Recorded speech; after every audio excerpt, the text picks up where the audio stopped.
Good morning students, I Shruti Garg welcomes you all in online classes. Students, we are going to continue the chapter of economics, that is the story of village Palampur. As students, we already discussed in the previous video that how we can increase the production on the same piece of land. So we already studied about two methods, multiple cropping and modern farming method. In this video we are going to understood कि land how the land is distributed between the farmers of Palampur. किस तरीके से land distribute थी पालमपुर के farmers के बीच में. First point is land is not equally distributed. Second is total 450 families living in the village Palampur as we had also discussed in the video 1. 450 families को two sections में divide करा गया था. First is 300 families जो कि land owner थे, इनकी खुद की ज़मीन थी. 300 फैमिलीज़ में approx 240 families out of 300 families ऐसी थी जिनके पास स्मॉल प्लॉट्स थे, इनकी 2 हेक्टेयर से कम के प्लॉट थे और उनकी इनकम ज़्यादा एडिकेट नहीं थी. इस इतनी हेक्टेयर में उनकी इनकम कम हो पाती थी, वो अपने खर्चे भी कम निकाल पाते थे और इन्हें स्मॉल फार्मर्स बोला जाता था. जो 60 फैमिलीज़ बची रिमेनिंग उनको दो बार में डिवाइड करा गया, मीडियम और लार्ज. मीडियम वो जिनके पास 2 हेक्टेयर से ज़्यादा 10 हेक्टेयर से कम थी और लार्ज वो जिनके पास 10 हेक्टेयर से ज़्यादा की ज़मीन थी. Out of 450 families 150 families Dalit category को बिलोंग करती थी. इनके पास कोई ज़मीन नहीं थी और ये लैंड लेबरर की तरह काम करते थे, यानी कि किसी और की ज़मीन पर लेबर की फॉर्म में काम करते थे. Now as we talk about distribution of land. So in distribution of land जो गोविंद एक फार्मर था 1960 में और इसके पास 2.25 हेक्टेयर की ज़मीन थी. 2.25 हेक्टेयर ऑफ लैंड थी जो कि अनइरिगेटेड लैंड थी, इनकी रेनफॉल के ऊपर डिपेंड थे. ये अपने तीनों लड़कों के साथ मिलकर उस लैंड पर कल्टीवेशन करता था और ज़्यादा अच्छा तो नहीं कमा पाता था, बट इतना कि हाँ he can feed his child.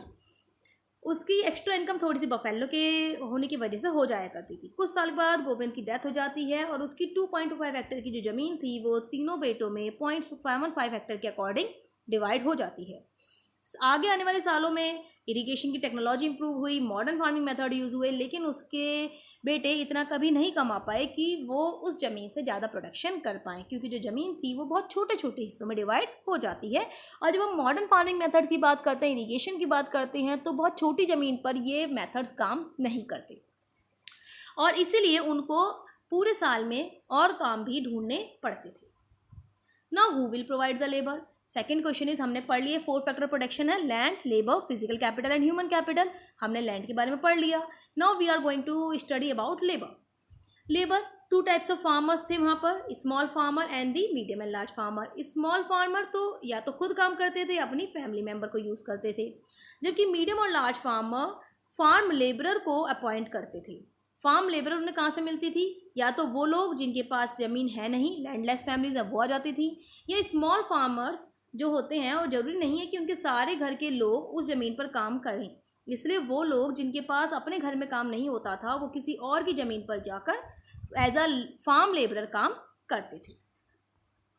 ना फार्म लेबर की बात करें तो फार्म लेबर में क्या है, उनके पास बात करें फार्म लेबर की, तो फार्म लेबर के पास जो भी प्रोडक्शन हुआ है लैंड पर उसके ऊपर कोई अधिकार नहीं था. They have no right on the crop grown on the land.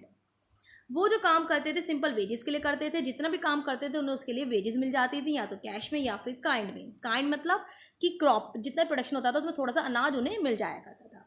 जो वेजेस उन्हें मिलती थी वो region to region, crop to crop, farm activity to another differ हो सकती थी.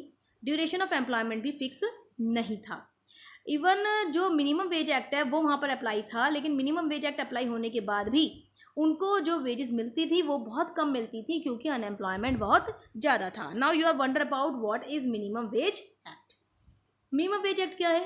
मिनिमम वेज एक्ट है, इसमें गवर्नमेंट ने डेली वेज लेबरर्स का एक्सप्लॉयटेशन ना हो इसलिए गवर्नमेंट ने कुछ मिनिमम वेजेस डिसाइड करी हैं कि जो भी लोग एज अ लेबर काम करेंगे उन्हें पर डे इतने वेजेस मिलने चाहिए. और ये जो वेजेस हैं वो ईयर टू ईयर रिवाइज होते रहते हैं. लेकिन क्योंकि अनएम्प्लॉयमेंट का रेशियो इतना ज़्यादा है, लोग इतने ज़्यादा अनएम्प्लॉयड हैं कि मिनिमम वेज एक्ट अप्लाई होने के बाद भी उनको कम अमाउंट पर अपॉइंट किया जाता है और वो लोग काम करने के लिए रेडी भी हो जाते हैं, बिकॉज दे नो कि अगर वो काम नहीं करेंगे तो दूसरे लोग काम करने के लिए रेडी हैं. सो इसके लिए वो लोग प्रोटेस्ट भी नहीं कर सकते. Now third is physical capital. हमने बात करी थी कि जो भी पैसा हमें अपने बिजनेस में लगाना है day to day expenditure meet out करने के लिए, फिक्स्ड एसेट्स खरीदने के लिए, वो हमारी क्या है, फिजिकल कैपिटल है। तो जो फिजिकल कैपिटल है वो कहाँ से आती है? तो अगर हम बात करें स्मॉल फार्मर्स की, तो ऑब्वियसली बात है स्मॉल फार्मर है, ज़्यादा इनकम तो उनके पास होती नहीं है। सो दे बोरो मनी, किस किस से, लार्ज फार्मर से, विलेज मनी लैंडर से, या फिर ट्रेडर से क्या कर लेते हैं, बोरो कर लेते हैं। इस जो स्मॉल फार्मर्स पैसा बोरो करते हैं वो बहुत हाई रेट ऑफ इंटरेस्ट पर करते हैं और उनके ऊपर प्रेशर बना रहता है that they have to repay the loan. जबकि मीडियम और लार्ज फार्मर्स, उनकी अपनी ही सेविंग इतनी होती है कि उनको कहीं से पैसा बोरो करने की जरूरत नहीं, अपनी ही सेविंग को कैपिटल के फॉर्म में वो लोग यूज करते हैं। Like they are giving you an example कि सविता वहाँ पर एक स्मॉल फार्मर है और वो वहाँ पर वीट का प्रोडक्शन करती है और उसके पास 1 हेक्टेयर ऑफ लैंड है। कितनी है? 1 हेक्टेयर ऑफ लैंड है।